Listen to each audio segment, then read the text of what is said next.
And the best available data right now shows that we got about, give or take, about 500 million folks with diabetes right now. And there's likely more than this, but give or take about 500 million right now, people with diabetes around the world. There's about, there's really no culture that has a low incidence of diabetes anymore. I mean, people used to say, well, China doesn't. Well, now, God knows, there are, I think, 140 million people in China, 138, 140 with diabetes right now. In South Asia, meaning specifically in India, especially, there's about 70 or 80 million, give or take. Of course, the Middle East and North Africa is tremendously affected, but most of Europe is. It used to be that the Finnish country, or I should say the Scandinavian countries, were not affected at all. They're definitely affected. Type 1 is, even more than type 2, but every place is affected. And there's really basically just about no place in the world where the problem does not exist now, where it's not increasing. But just as you said, Rick, you talked about, I think in medical training in general, we'd like to think that we got trained with nutrition, but do we really know what we're talking about? Nope. And a lot of times we say, oh yeah, just get a friggin' nutrition consult, or just feed them some Juven or something, whatever. Write the script. Right. One of the most profound things we've done, Rick, in our little clinic, in our kind of our one sort of flagship clinic, is we've added nutrition and dietitians into our clinic. And Maurizia is in our clinic now. She's freaking great. I was just with her yesterday, and not a patient goes by that she doesn't impact directly in the clinic. And she calls everyone and is following them. That's not just on an inpatient basis.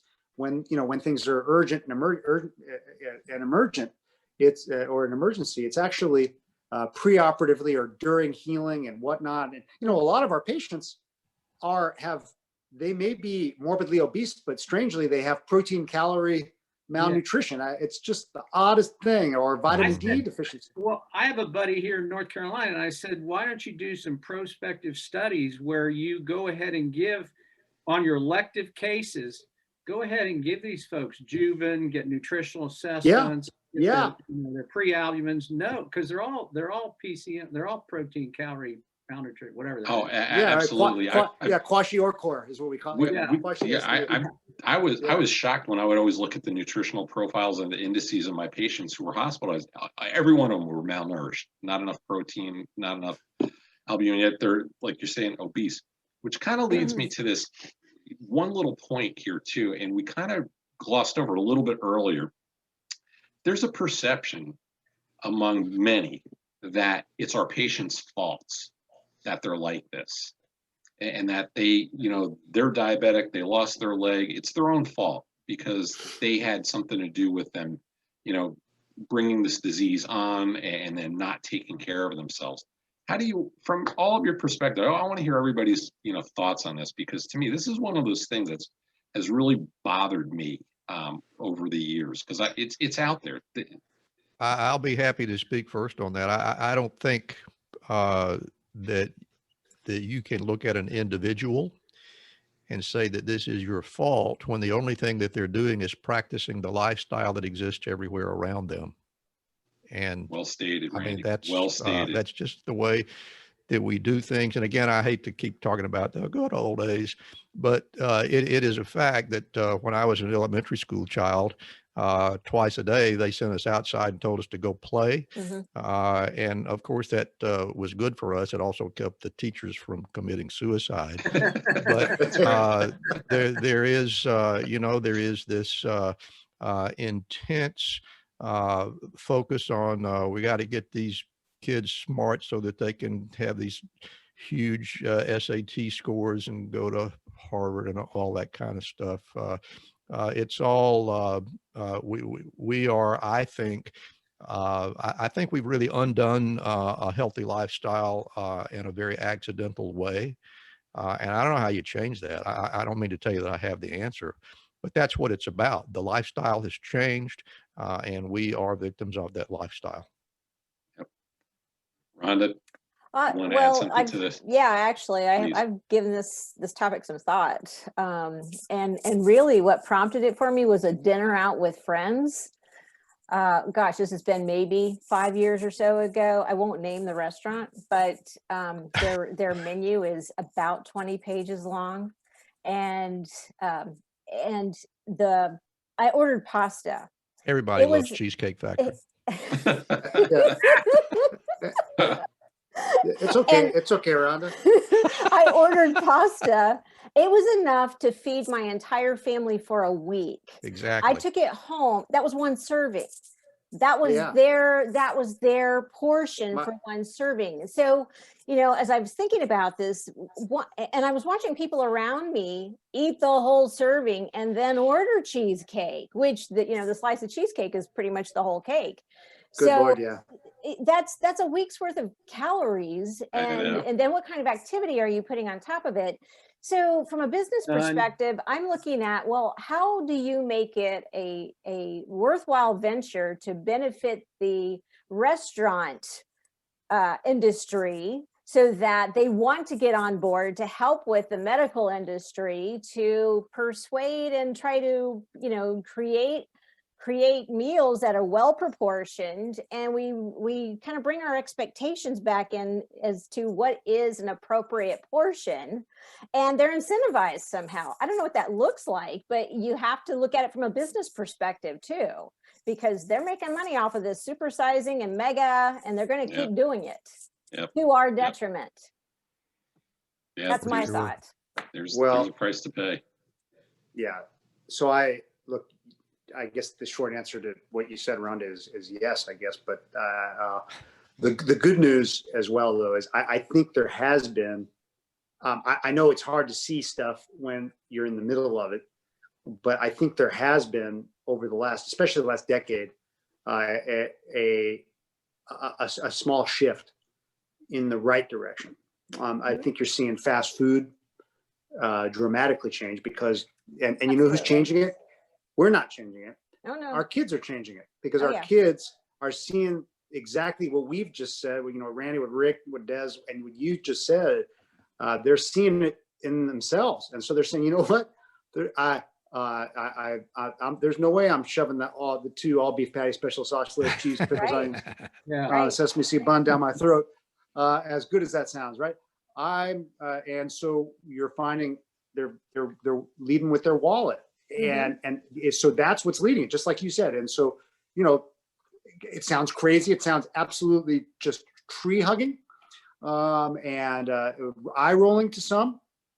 I'm But, happy to hear there- it's going on in California. I don't think I will live to see it in Alabama. but I tell you, just wait. Yeah, give it time. Just started selling. Biscuits This are is too not good. in California now. They're going to coming out now nationwide in McDonald's, believe it or not, with a friggin' plant burger. And Whoa. when I first heard it, I had they're going to call, but I had like a visceral kind of, my initial reaction was kind of negative. I said, oh, come on. But because I thought, is this a sign of the apocalypse? But then that was my reptilian brain. But then I let it kind of filter up top, and then I said, hold on, that is okay. And so you're starting to see this slowly happen. Now, maybe it's going to happen in rural Alabama, or before later than it will in maybe in New York. One of the most or- popular grocery stores in the county where I live is called the Piggly Wiggly. Oh, Yeah. big, of That's course. right. We're in the South. Yeah. I think part of it though too is, we're seeing more like, supermarkets like Whole Foods and those type places too.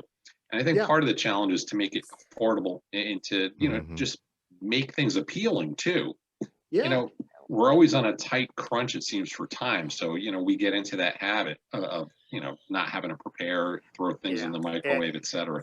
Well, it's not And- just that Think though about- too. Think When about we're the I was going to say, think about the pandemic. We Yeah. don't even find eating out, getting food from eating out now even fun Yeah. anymore. yeah. What have you been doing? You've been eating pizza. You've been Yeah. eating Chinese. Yeah. You've been eating you can order delivered from Cheesecake, one of There the you go. half salad, which looks like they farmed an acre to get it. Exactly. But it's brought to your door. Yeah. You don't even have to. It's the Amazon of eating. What do we do? I'm not doing it. I'm just calling. I know it's crazy. When I was a kid, we rarely ate out, and we certainly didn't go to McDonald's. It was just dinner time was at 5:30 or 6. Anyway. Well, I have another thought with that though, too, though.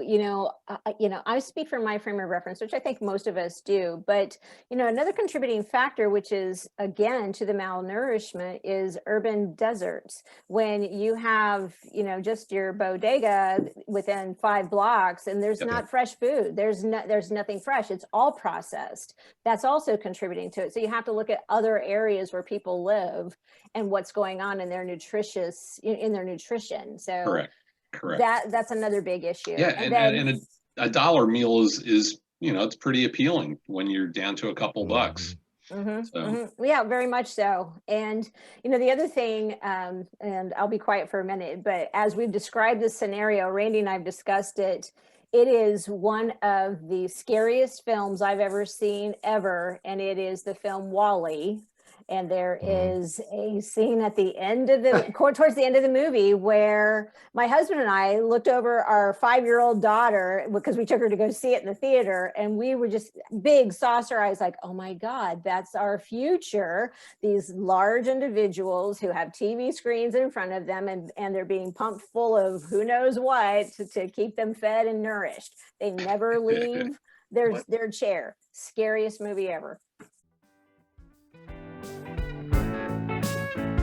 Thank you so much for joining us for this discussion today. If you would like to learn more about our guests, head on over to our Patreon page where you can access exclusive content, including the full segment of our show.